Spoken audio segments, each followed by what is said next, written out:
échangeur délimité dans la ville de Kinshasa était le cadre choisi pour le club PV, une association panafricaine de professionnels de métiers en énergie renouvelable, de célébrer la journée mondiale de l'environnement le 5 juin dernier. Cette fois-ci, sous le thème « Impact des énergies renouvelables dans la régulation du climat ». Les objectifs poursuivis lors de cette séance d'échange en vidéoconférence, primo, de dresser un cahier de charge qui permettra de participer à la régulation des écosystèmes. Secondo, l'augmentation des taux d'accès à l'énergie électrique. Tertio, mettre un accent sur le 7e objectif de développement durable. Quartio, la modification de la loi sur les énergies. Idriss Moufouka, coordonnateur régional de ces clubs, donne plus de détails sur la quintessence de la dite journée. L'objectif pour nous d'abord c'était de ne pas faire passer cette journée comme ça, bien qu'on est dans une période de crise que tout le monde connaît par rapport à la Covid-19.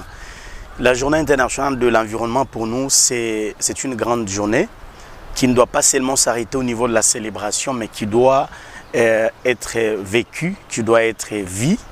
Et c'est pour cette raison que nous avons initié cette conférence.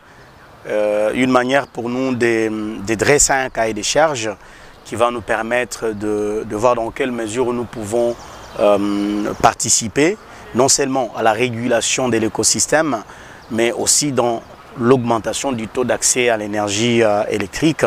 Une manière également pour nous de participer au processus de la mise en œuvre de l'objectif 7, que vous connaissez tous, parce que pour nous, on s'est dit, sans énergie, il n'y a pas de vie aujourd'hui.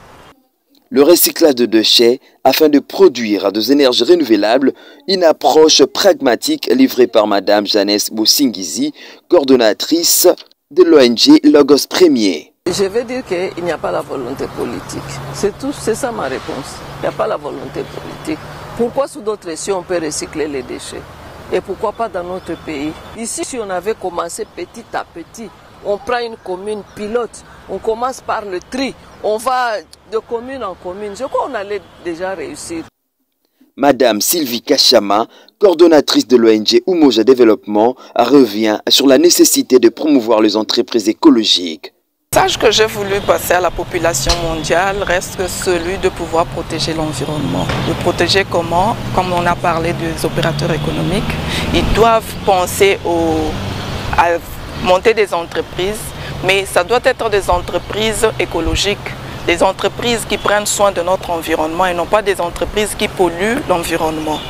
Pourquoi? Comme je l'ai dit et je le répète encore tantôt, puisqu'en développant les entreprises écologiques, vous allez préserver votre santé et vous allez préserver les économies qui vont vous permettre à pouvoir développer d'autres secteurs, à pouvoir développer le pays. Le club PV interpelle l'autorité urbaine à un traitement de déchets afin de transformer l'image dégradatoire de la capitale congolaise.